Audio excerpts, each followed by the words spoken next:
بسم اللہ الرحمن الرحیم۔ السلام علیکم ورحمۃ اللہ وبرکاتہ۔ نماز کی سنتوں سے کیا مراد ہے؟ جواب: جو چیزیں نماز میں حضور رسول کریم صلی اللہ علیہ وآلہ وسلم سے ثابت ہوئی ہے لیکن ان کی تاکید فرض اور واجب کے برابر ثابت نہیں ہوئی، انہیں سنت کہتے ہیں۔ ان چیزوں میں سے کوئی چیز اگر بھولنے سے چھوٹ جائے تو نہ نماز ٹوٹتی ہے، نہ سجدہ سہو واجب ہوتا ہے، نہ گناہ ہوتا ہے، اور قصداً چھوڑ دینے سے نماز تو نہیں ٹوٹتی اور نہ سجدہ سہو واجب ہوتا ہے، لیکن چھوڑنے والا ملامت کا مستحق ہوتا ہے۔ سوال یہ ہے کہ نماز میں کتنی سنتیں ہیں؟ نماز میں 21 سنتیں موقدہ ہے اور کچھ سنتیں غیر موقدہ ہے۔ کل ملا کر ٹوٹل نماز میں 51 سنتیں ہیں، جس کی مختصر تفصیل درج ذیل ہے۔ نمبر 1، تکبیر تحریمہ کے وقت سیدھا کھڑا ہونا، یعنی سر کو پس نہ کرنا۔ نمبر 2، دونوں پیروں کے درمیان 4 انگلیوں کا فاصلہ رکھنا اور پیروں کی انگلیاں قبلے کی طرف رکھنا۔ تنبیہ: بعض فقہا نے 4 انگلیوں کے فاصلے کو مستحب کہا ہے، لیکن فقہ میں مستحب کا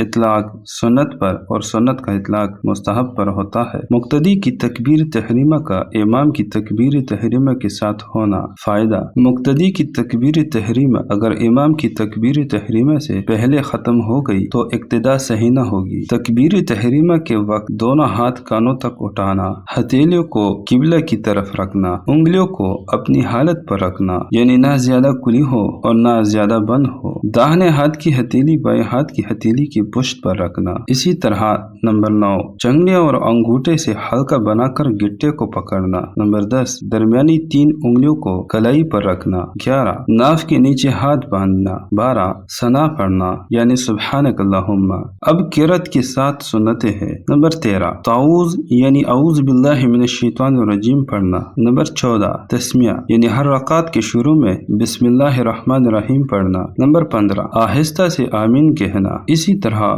فجر اور ظہر میں طوال مفصل یعنی سورہ حجرات سے سورۃ البروج تک، عصر و عشاء اوساط مفصل یعنی سورۃ بروج سے لم یکن الذین تک، اور مغرب میں قصار مفصل یعنی سورہ لم یکن الذین سے سورۃ الناس تک کی صورتوں میں سے کوئی صورت پڑھنا سنت ہے۔ نمبر 17، فجر کی پہلی رکعت کو طویل کرنا یعنی لمبا کرنا۔ نمبر 18، ثنا، تعوذ، تسمیہ اور آمین کو آہستہ کہنا۔ نمبر 19، فرض کی تیسری اور چوتھی رکعت میں صرف سورۃ الفاتحہ کا پڑھنا۔ اب رکوع کی 8 سنتیں ہیں۔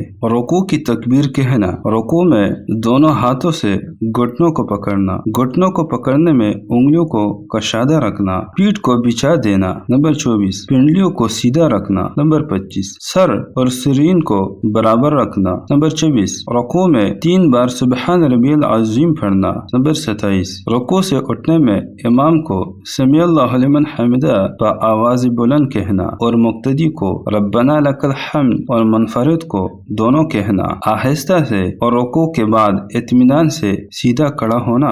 اسی طرح سجدہ کی 12 سنتیں ہیں۔ سجدے میں جاتے وقت تکبیر کہنا، سجدے میں پہلے دونوں گھٹنوں کو رکھنا، پھر دونوں ہاتھوں کو رکھنا، پھر ناک رکھنا، پھر پیشانی رکھنا۔ سجدے میں سر دونوں ہاتھوں کے درمیان رکھنا، سجدے میں پیٹھ کو رانوں سے الگ رکھنا اور پہلوؤں کو بازوؤں سے الگ رکھنا۔ نمبر 35، کہنیوں کو زمین سے الگ رکھنا۔ نمبر 36، سجدے میں 3 بار سبحان ربی الاعلیٰ پڑھنا۔ نمبر 37، سجدے سے اٹھنے کی تکبیر کہنا۔ 38، سجدے سے اٹھنے میں پہلے پیشانی، پھر ناک، پھر ہاتھوں کو، پھر گھٹنوں کو اٹھانا۔ 39، دونوں سجدوں کے درمیان اطمینان سے بیٹھنا۔ قاعدہ کی 13 سنتیں: دائیں پیر کو کھڑا رکھنا اور بائیں پیر کو بچھا کر اس پر بیٹھنا، دونوں ہاتھوں کو رانوں پر رکھنا۔ نمبر 42، تشہد میں اشہد اللہ الہ پر شہادت کی انگلی کو اٹھانا اور الا اللہ پر جھکا دینا۔ قاعدہ آخر میں درود شریف پڑھنا۔ اسی طرح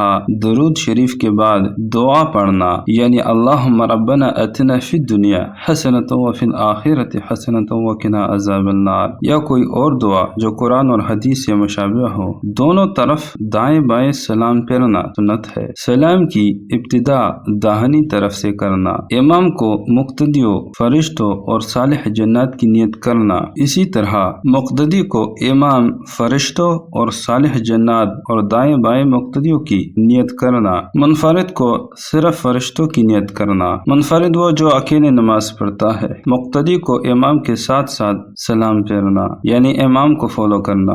دوسرے دوسرے سلام کی آواز کو پہلے سلام کی آواز سے پس کرنا۔ نمبر 52، مسبوق کو امام کے فارغ ہونے کا انتظار کرنا۔ مسبوق وہ ہے جن سے 1-2 رکعت گئی ہو اور بعد میں آ کر امام کے ساتھ جماعت میں شریک ہوا ہو، اور یہ بہت مختصر بیان کیا گیا ہے۔